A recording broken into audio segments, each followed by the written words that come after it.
आज हमारे स्टूडियो में भैयू जी महाराज खुद मौजूद हैं और उनसे बातचीत करेंगे अध्यात्म दर्शन और भारतीय राजनीति के वर्तमान परिवेश की। बहुत बहुत स्वागत आपका। वंदन, नमस्कार।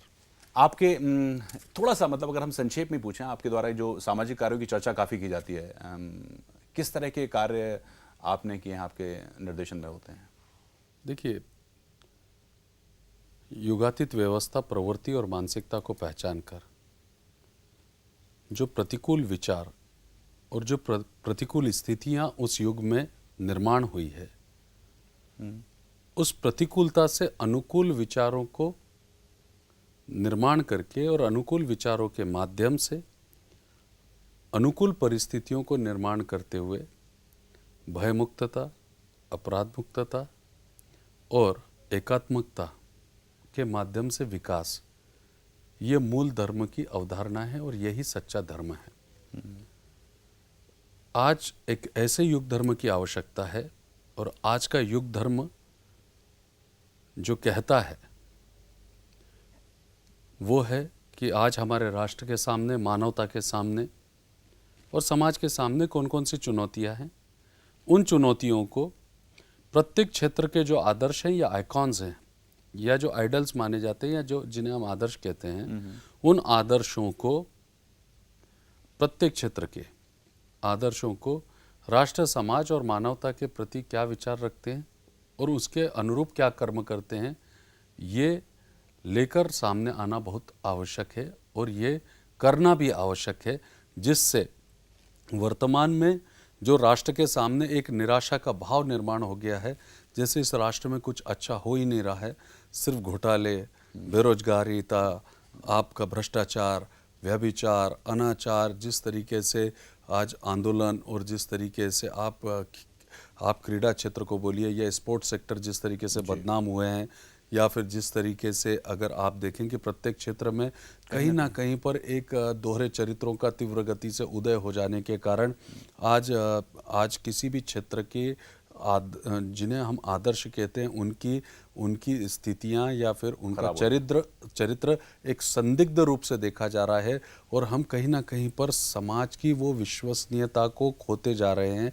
ये एक समाज के लिए, एक स्वस्थ समाज के लिए एक बहुत बड़ा आह्वान है, एक बहुत बड़ा एक संकेत हम कह सकते हैं, चुनौती भरा संकेत हम कह सकते हैं कि आज हमारे को राष्ट्र, समाज और मानवता के सामने जो चुनौतियां हैं उसको विचार और सार्थक कर्म के माध्यम से इस युग का धर्म कैसे पालन करना, इसके लिए आवश्यकता आन पड़ी है। राजनीतिक दलों से उम्मीद की जाती है कि वो फौरी तौर पे इलाज करेंगे, लेकिन सामाजिक क्षेत्र में जो काम करने वाले लोग हैं उनसे कहते हैं कि एक बड़ा मुश्किल काम है। आपके पास जो लोग आते होंगे, उसका मूल कारण यह है कि राजनीतिक दल को जो फौरी तौर पर जो समस्या हल करते हैं या फिर विकास करते हैं, वो तुष्टीकरण का मार्ग स्वीकारते हैं, जिससे कि सामान्य तरीके से जो नागरिक हैं या फिर जो सामान्य जनता के प्रश्न हैं वो तात्कालिक रूप से उनकी क्षुधा शांत हो जाए, जिससे अनुक्रमण कर्म है, भूख लगी, खाना खा लिया और हमारा पेट भर गया, हम संतुष्ट हो गए।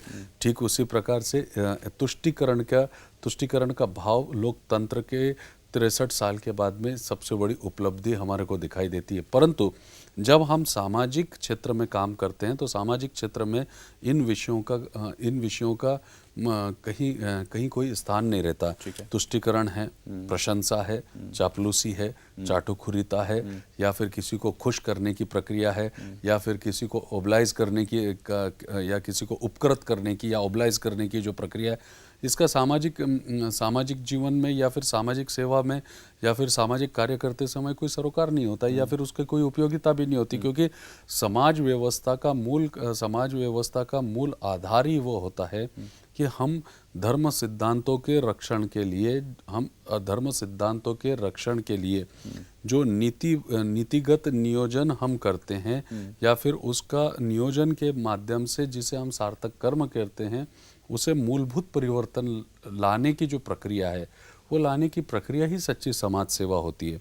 और समाज सेवा का मूल अर्थ यह होता है कि जो संवेदनाएं जहाँ पर समाप्त होती जा रही है, उन संवेदनाओं को पुनर्जीवित करना समाज सेवा है। आज मैं 12 लाख छात्रवृत्ति देता हूँ, तो ये मैं नहीं देता हूँ, ये मैं के रूप में एक भारत का युवा बोल रहा है। ठीक। 932 तालाबों का निर्माण करते हैं तो अकेला भय्यू महाराज निर्माण नहीं कर सकता। अगर 21 लाख झाड़ लगाना है तो अकेले भय्यू महाराज ने नहीं लगाए हैं। मेरे साथ में वो सभी युवा साथी हैं। सारे युवाओं ने मिलकर एक इस तरीके का सामाजिक आंदोलन खड़ा किया कि जिसमें मोमबत्ती या फिर मीडिया के कैमरे नहीं थे, परंतु समाज को और हमारे देश को और मानवता को लगने वाले या फिर आवश्यक होने वाले या जो आवश्यक हैं वो सारे तत्वों के लिए सार्थक विचारों के आधारित कर्म किए हैं। और उसी का परिणाम है कि आज हम 932 तालाब बना पाए। आप सोच सकते हैं कि मैं अकेला 932 तालाब बना सकता हूँ? बिल्कुल नहीं। कहीं ना कहीं पर आज ये जो कंट्रीब्यूशन है, ये सारे मेरे हमारे साथ के जिस यूथ हैं, जो जितने भी युवा साथी हैं मेरे साथ में जो जुड़े हुए हैं, उनके अथक परिश्रम है। विचार मैंने दिए परंतु कर्म तो उन्होंने किए। राजनीतिक विकास और सामाजिक सेवा के विकास के मापदंडों को आप अलग देखिए। एक छोटा सा उदाहरण बताता हूँ कि एक राजनीतिज्ञ एक कार्यक्रम में जो है वृक्षारोपण के कार्यक्रम में गए। बहुत उनके साथ में कार्यकर्ताओं की फौज थी। कार्यकर्ताओं की जो फौज थी वो उनके साथ साथ चल रही थी। कार्यक्रम था हरियाली लाओ देश बचाओ। अच्छा। कार्यक्रम था हरियाली लाओ और देश बचाओ। अब ये इस तरीके के कार्यक्रम और स्लोगन्स तो आप सुनते सुनते, आप तो मीडिया सेक्टर में आप तो बहुत अच्छी तरह से जानते हैं कि लंबे समय सुन रहे हैं। बिल्कुल बिल्कुल, आप तो सब जानते हैं कि भले ही आप बोलेंगे नहीं परंतु सब भावों को आप पहचानते हैं। तो हरियाली लाओ देश बचाओ जी। क्या, तो सुख समृद्धि का नारा देते हुए जो है नेताजी वहाँ पर आए। हजारों की संख्या में कार्यकर्ता थे, गड्ढे खुदे हुए थे, पता नहीं चल रहा था कि किसके हाथ में पेड़ है। ये देखिए, आप किसी भी कार्यक्रम को आप कवरेज करेंगे या फिर कार्यक्रम का आपका अनुभव होगा तो आप देख लेना, पता नहीं रहता, इतने सारे पेड़ एक साथ आ जाएंगे। नेताजी पूरी तरह से घिरे हुए हैं, कोई किसी को धक्का दे रहा है, पेड़ किसी तरीके से पेड़ उठाया, प्लास्टिक की पन्नी फाड़ी नहीं फाड़ी। अब देखिए, प्लास्टिक ये सबसे ज़्यादा पर्यावरण के लिए नुकसानदेह है, परंतु जो वृक्षारोपण किया जाता है उसमें प्लास्टिक लपेटा जाता है। वो उसके साथ ही बिल्कुल प्लास्टिक लपेट कर लगाया जाता है। तो फिर आप पर्यावरण का हास कर रहे हैं या फिर पर्यावरण का संवर्धन कर रहे हैं या फिर सम्मान कर रहे हैं, ये एक बड़ा प्रश्न है। तो फिर वो प्लास्टिक की पन्नी उसमें लगा दी जाती है। अब प्लास्टिक की पन्नी कोई निकाल रहा है, फिर किसी तरीके से, क्योंकि नेताजी के आसपास बहुत सारे कार्यकर्ता हैं, उनको आगे भी जाना रहता है, इसलिए वो किसी तरीके से, जिस तरीके से एक मेहनत करके दिन भर आया हुआ व्यक्ति अगर सिर पर पोटली रहती है या कंधे पे पोटली रहती है और जिस तरीके से तेजी से पटक देता है, उस तरीके से इस धरा पे, इस वसुंधरा पे उस झाड़ को लगा दिया जाता है। छाया चित्रकार सामने खड़े रहते हैं, जो है जो पत्रकार बंधु हैं वो अपने छोटे से कागज़ को लेकर उनकी तरफ देखते रहते हैं। छाया चित्र चलते रहते हैं। छाया चित्र चलते से ही नेताजी थोड़ा सा झुकते हैं, दोनों पैरों पर बैठते हैं, मट्टी समेटते हैं और एक झरे से पीछे से आके पानी डाल दिया जाता है, उस पर हाथ धोते हैं और जैसे ही आगे बढ़ते हैं तो पीछे से जितने भी कार्यकर्ता हैं उस पौधे को रोनते हुए आगे चले जाते हैं उनके साथ में। बिल्कुल बिल्कुल। तो आप देखिएगा, फिर दूसरे वर्ष उसी जगह पर फिर से वृक्षारोपण होता है, फिर उसी से रोंदा जाता है। फिर एक समाज सेवी वहाँ आते हैं, सामाजिक संस्था उसको लगाती है, गवर्नमेंट एडेड है, फंडिंग है, परंतु हमारे तो काम करना है। तो उसके लिए जो है 4 लोग आ गए, 4 लड़कों को रखा गया, लगा दिया गया पौधा, फोटो खींच लिया गया, इतने बाय इतने का गड्ढा, ये सारा माप लिया गया अधिकारी के सामने, उस विभाग के अधिकारी के सामने पूरी जो है खाना पूर्ति हो जाती है। और जब वो निकल जाते हैं तो उसके बाद में कोई आता नहीं है, तो पौधा सूख कर खत्म हो जाता है। पर एक गुरु आता है, एक महाराज आता है, एक सच्चा समाज सेवी आता है और वो वृक्ष लगाकर बोलता है कि ये शहीद भगत सिंह के नाम पर मैंने लगाया है, इसका संवर्धन करना, इसका संवर्धन करना। तो आप देखिए, आने जाने वाला हर व्यक्ति उस पौधे के प्रति सम्मान का भाव रखता है, क्योंकि उससे श्रद्धा जुड़ जाती है, भावना जुड़ जाती है, उद्देश्य जुड़ जाता है। और साथ में किस व्यक्ति ने लगाया और उसका क्या उद्देश्य था जीवन के प्रति, उसके विचार क्या हैं और उसके कार्य क्या हैं, ये भी उसके साथ जुड़ जाता है। यानी इतनी बड़ी क्षमता विचार और कर्म, सार्थक कर्म में रहती है। अगर आपका जीवन एक सार्थक कर्म है, आपके जीवन का मूल दर्शन अगर राष्ट्र, समाज और मानवता है, तो समाज उसे स्वीकारता है, चाहे वो युवा हो, चाहे बुजुर्ग हो, चाहे वो प्रौढ़ हो। ये मेरा स्पष्ट मानना है। ये आपके कर्म क्षेत्र की बात रही, लेकिन धर्म का चूंकि आपने बात करी, कई ऐसे धार्मिक गुरु भी हैं और तमाम राजनीतिक दल उनके नज़दीक भी जाते हैं। क्या वो सभी लोगों ने राजनीतिक क्षेत्र में जो कंट्रीब्यूशन देते हैं, आपको लगता है कि आज के समय वो ठीक है और एक सही दिशा दे पा रहे हैं, या उसमें भी कहीं ना कहीं भटकाव और एक वो चीज़? देखिए, सबसे पहली बात तो मेरा ये कहना है कि धर्म सिद्धांतों के रक्षण के लिए जो अर्थ के नियोजन के लिए जो नीति का निर्माण किया गया, वो राजनीति है। अब जब धर्म सिद्धांत ही कौन देने वाला है, वो गुरु ही देने वाला है। ठीक बात। अब जब अर्थ का धर्म सिद्धांत ही आप दे रहे हैं और उसके अर्थ के नियोजन की नीति के लिए भी आप काम कर रहे हैं, यानी आप ऑलरेडी बॉस हैं और आप पियून के काम करने के लिए जाने की तैयारी कर रहे हैं। अर्थात यानी आप आपका डिग्रेडेशन कर रहे हैं ना, एक तरीके से। जिसका काम जिस परमात्मा ने जो सौंपा है, अगर आपको राजनीति में लाना था तो परमात्मा ने आपको जो है साधु महात्मा काय के लिए बनाया, आपको राजनीति में लाता है। बिल्कुल। राष्ट्रीय चिंतन में और राष्ट्रीय स्तर पर ये प्रमाणित सत्य है कि जब जब भी राजाओं को आवश्यकता पड़ी है तो गुरुओं ने अपने विचारों से उनके पुरुषार्थ को, उनके कर्मों को दिशा दी है। ये चंद्रगुप्त मौर्य और चाणक्य का देश है, ये हमें नहीं भूलना चाहिए। जगत गुरु तुकाराम महाराज ने शिवाजी महाराज को स्वराज्य स्थापना के लिए अनिष्टकारी रूढ़ियां कैसे तोड़ी जाती है और जल नीति प्रबंधन से लेकर अर्थनीति प्रबंधन तक के जो है गाथाएं सुनाई है। ये वो देश है कि जिसमें गुरुओं ने राष्ट्र रक्षा के लिए अपना स्वाभिमान के चलते हुए गुरु गोविंद सिंह ने तलवारें भी उठाई है। तो ये देश बहुत अलग है।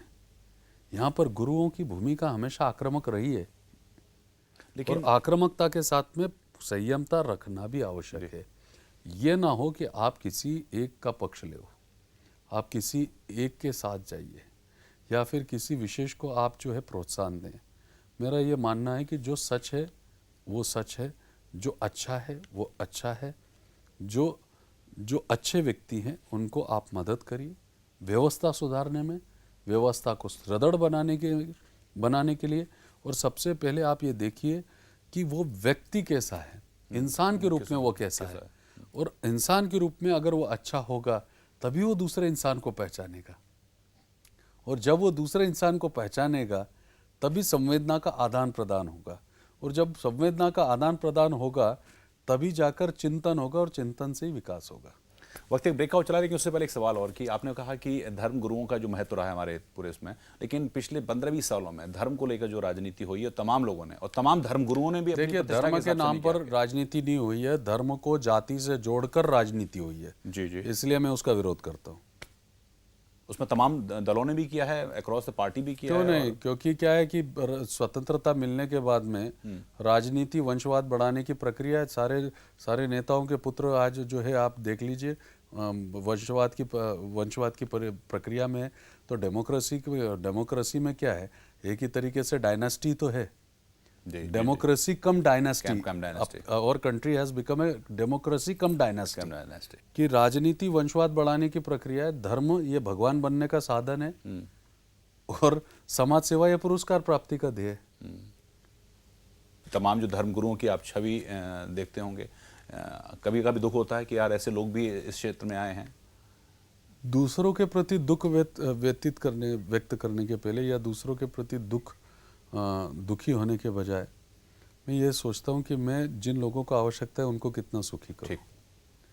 मेरा मूल उद्देश्य जीवन का यह है कि मानसिक गुलामिकता से दूर ले जाकर व्यक्ति पूजा का विरोध करके विचार पूजाओं के महत्व को हम समाज में किस तरीके से अधिष्ठान प्राप्त करा सकें, एक स्थान दिला सकें, जिससे व्यक्ति मानसिक और आत्मिक और शारीरिक रूप से, चाहे भगवान के नाम से हो, चाहे राजनीति सत्ता के ताकत के नाम से हो या किसी भी भय के नाम से, मानसिक गुलामिकता ना करे। इससे बड़ा पाप दुनिया में कोई नहीं होता। किसी की भावनाओं से खेलना और किसी को झूठे आश्वासन देना, इससे बड़ा मैं समझता हूँ कि धोखा या फिर पाप कभी भी या कोई सा भी नहीं होता है। तो मेरा स्पष्ट मत है और मैं आज भी बोलना चाहता हूँ कि दूसरे के प्रति दुख व्यक्त करने के बजाय मैं ये चाहता हूँ कि अपना हर व्यक्ति सुखी हो, उसकी तरफ। आपने कर्म और दर्शन की बात की थी। राजनीति में आपने एक चीज़ बेदेखा था और खासकर पूरे हिंदुस्तान ने एक आंदोलन के दौरान आपकी भूमिका और आपकी प्रतिष्ठा को भी देखा था। क्या आपको लगता है कि वो आंदोलन जो हुआ था, एक जन आक्रोश जो था, उसको कैसे देखते हैं आप? सबसे पहले इस देश में दो प्रमुख आंदोलन की बात करना चाहता हूँ। एक पहला आंदोलन जो श्री कृष्ण भगवान ने खड़ा किया था, जो महाभारत था। एक ऐसा आंदोलन था जिसमें अहंकार हट को संपूर्ण तरीके से, वासना, लालसा, इसको समस्त तरीके से, जो व्यभिचार, अनाचार, भ्रष्टाचार जो इस तरीके से व्याप्त हुआ था, उसको संपूर्ण रूप से समाप्त करने का अपने विराट स्वरूप रूपी सद्गुण के माध्यम से लाखों लोगों को एकत्रित करके किया था। जिस देश में महात्मा गांधी ने जन्म लिया हो, आप विचार करिए कि भयमुक्तता किसको बोलते हैं। सशस्त्र ब्रिटिशरों के सामने निशस्त्र, अनपढ़ कहे जाने वाली हमारी माता बहनें उस समय की, जो चूल्हा और चौका संभालती थी, कभी घर से बाहर नहीं निकली थी। हमारे देश के किसान, हमारे देश के युवा मृत्यु का भय छोड़कर सशस्त्र हथियारों के सामने खड़े हो जाते हैं। इससे बड़ा भयमुक्तता का और अहिंसा का क्या बड़ा प्रमाण होना चाहिए। श्रीमद् भगवद गीता में जो 26 प्रमुख गुणों का वर्णन किया गया है, उसका सबसे प्रमुख गुण जो है, उसका जो सबसे प्रमुख गुण है वो है भयमुक्तता। ये भयमुक्तता श्री कृष्ण ने कुरुक्षेत्र में दिया था। यही भयमुक्तता को प्रैक्टिस किया महात्मा गांधी ने स्वतंत्रता के लिए। और इसी भयमुक्तता के आधार पर समानता और समता और समरसता कैसे निर्माण करना चाहिए, इसका मूल विचार आंदोलन के नाम से दिया हो कि जिस देश में सुई के नोक के बरोबर जमीन के लिए अगर महाभारत होता हो, वहाँ पर हजारों हेक्टर, लाखों हेक्टर जमीन को आचार्य विनोबा भावे एक भूदान आंदोलन के माध्यम से दान करवा लेते हैं और जयप्रकाश नारायण समता और समरसता का, समाजवाद का आंदोलन खड़ा कर देते हैं। मेरा ये मानना है कि इन आंदोलनों के बाद में ऐसा कोई आंदोलन खड़ा नहीं हुआ कि जिसे हमें याद करना चाहिए, क्योंकि कुछ आंदोलनों के पीछे कुछ ऐसे उद्देश्य रहे हैं जो आज हमारे को सार्थक रूप से समझ में आते हैं।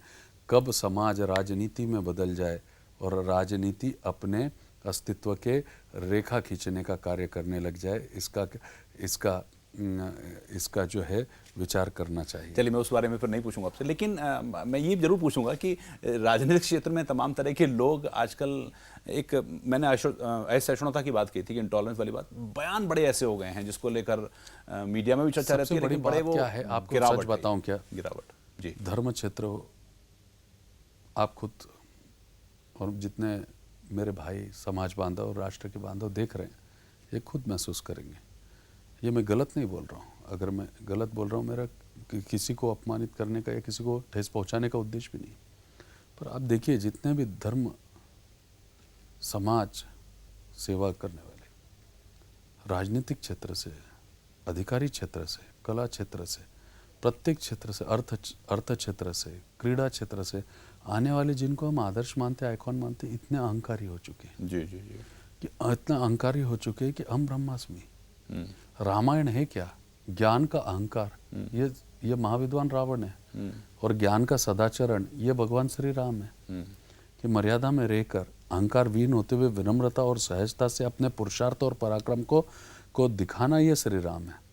आज सबसे बड़ी बात ये, इस तरीके के जो कथन राजनीतिक मंचों से या फिर धार्मिक मंचों से या सामाजिक मंचों से जो आते हैं और एक दूसरे को हैसियत दिखाने का जो कार्यक्रम, बिल्कुल, जो आपके पत्रिका शुक्रवार में भी एक बहुत अच्छा विष्णुदत्त जी नागर साहब ने एक अग्रलेख लिखा था इसका, कि जो हैसियत दिखाने का एक सिलसिला जो है आज सामाजिक व्यवस्था में चल चुका है, लोकतंत्र व्यवस्था में चल चुका है, उसमें आप देखिए ना कि जो ये हैसियत गिनाने का जो कार्यक्रम शुरू हो गया है, इसका मूल कारण है अहंकार। आज हर व्यक्ति को अपने पद का अहंकार हो चुका है, परिस्थिति का अहंकार हो तो चुका क्या आपको बदलाव दिखता है? चुनाव का साल है, बड़े बड़े राज्यों में चुनाव है, फिर देश में भी चुनाव है, कुछ ऐसा बदलाव दिखता है कि है। लोगों देखिए, को मेरा तो गुस्सा अपना हो? मानना है कि भारतीय संस्कृति में संतुलित भाषा का उपयोग होना चाहिए, क्योंकि इस संस्कृति में कबीर बोलता है, बुरा जो देखन में चला, बुरा न मिलिया कोई, जो दिल खोजो आपना, मुझसे बुरा न कोई। बिल्कुल। तो मेरा बहुत स्पष्ट मानना है कि कोई भी भाषा का, किसी भी कथन का विचार रखने के पहले संतुलन होना बहुत आवश्यक है। एक सवाल वही राजनीति क्षेत्र से, आपको लगता है कि इस बार कुछ तमाम जो चीज़ें हो रही हैं, आंदोलन के बाद की बात हुई थी, या तमाम जो इस तरह के जो बदलाव की बात है, कुछ बदलाव देखते हैं या फिर अभी स्थिति रहेगी ऐसी सामाजिक और राजनीतिक? देखिए, मेरा तो यह मानना है, बदलाव हमेशा जनता करती है, कोई नेता या फिर कोई सिस्टम नहीं करता, या कोई शेड्यूल्स नहीं करते। जी। इस देश की जनता को ये सोचना चाहिए, मेरे P7 देखने वाले समस्त भाइयों से, समाज भाइयों से, राष्ट्रीय भाइयों से इतना ही एक विनम्र विनती है कि आदर्श मानते समय, चाहे राजनीतिक क्षेत्र का आदर्श हो, सामाजिक क्षेत्र का हो, या फिर धार्मिक क्षेत्र का आदर्श हो, आदर्श मानते समय मात्र एक बात का विचार करें कि उस व्यक्ति के राष्ट्र, समाज और मानवता के प्रति क्या विचार है और उसका क्या योगदान है।